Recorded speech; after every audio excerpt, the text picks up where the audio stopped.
O organismo, ele começa a queimar ao mesmo tempo, só que são quantidades diferentes. Ele vai começar a queimar o quê? Músculo, para a tua proteína, para fazer glicose, glicogênio, e ele vai queimar a sua gordura.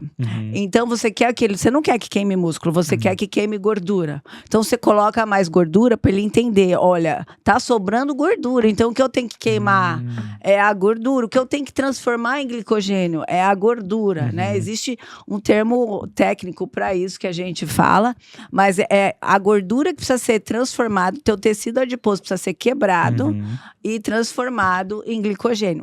O processo é muito mais dificultoso para o nosso organismo do que ele pegar um carboidrato e transformar em glicogênio. O glicogênio é muito mais rápido, tá? Você está assistindo a um corte do Conversaria Podcast. Dê o like, dê o hype e se inscreva no nosso canal.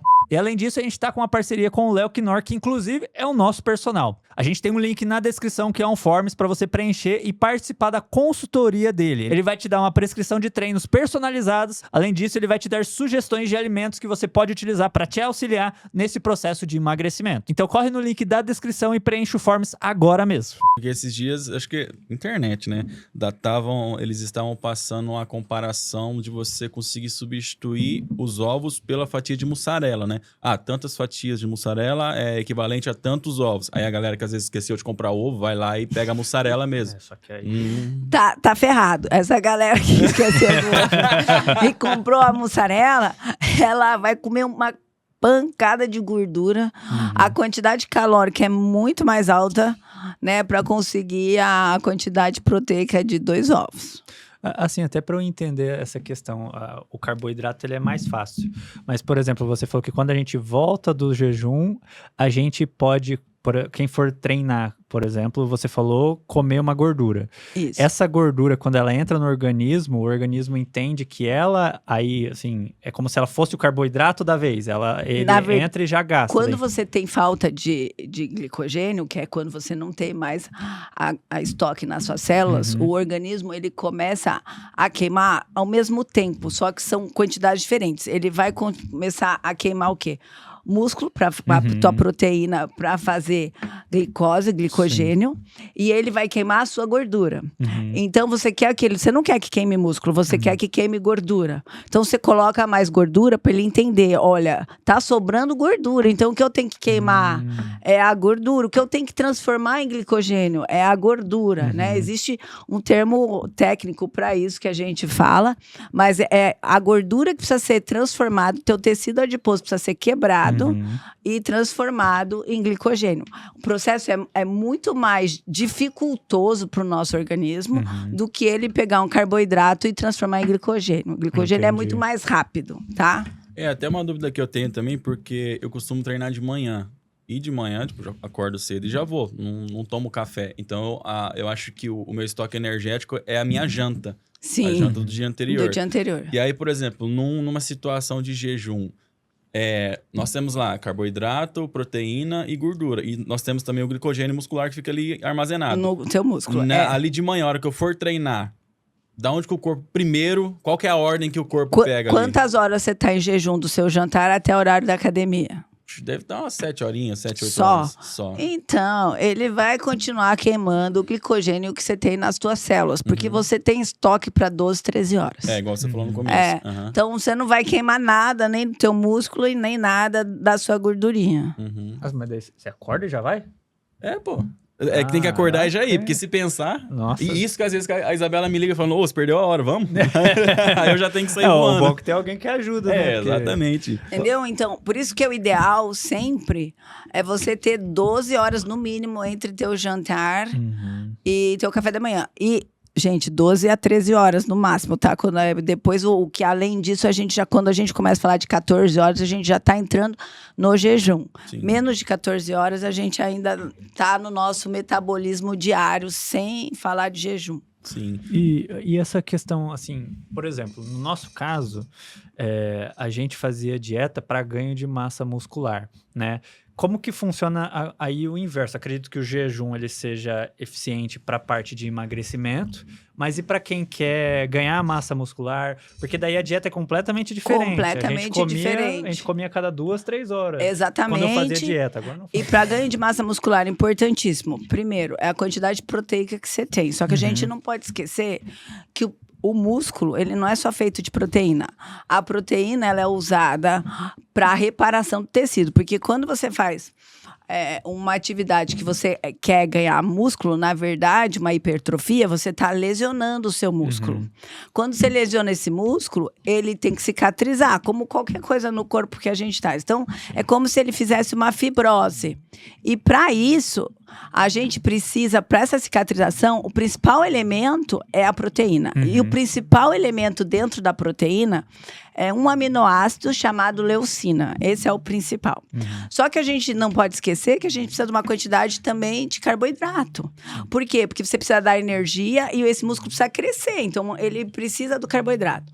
Então, é importantíssimo proteína em todas as refeições e carboidrato. E principalmente à noite, a hora que você vai dormir, que é a hora de descanso, que você vai ter a recuperação de tecido, a recuperação do teu músculo. Então, você precisa. E aí, qual é a quantidade de carboidrato que a gente coloca e qual a quantidade proteica que a gente coloca? Isso depende. Proteína é mais ou menos 2 gramas por quilo de peso. A gente vai calcular, tá?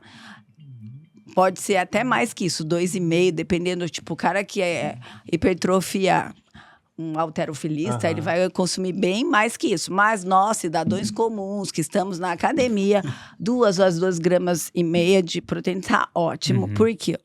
Carboidrato depende de quanto você quer. Se você quer engordar, se você não quer engordar. Então, daí já vai de acordo com não só a tua taxa metabólica, mas o teu perfil. Se você quer uma dieta mais hipercalórica ou se você quer mais de manutenção. Não existe... que eu quero falar, uma perda, por exemplo, se você vai emagrecer, não existe uma perda de peso, só perda de massa gorda.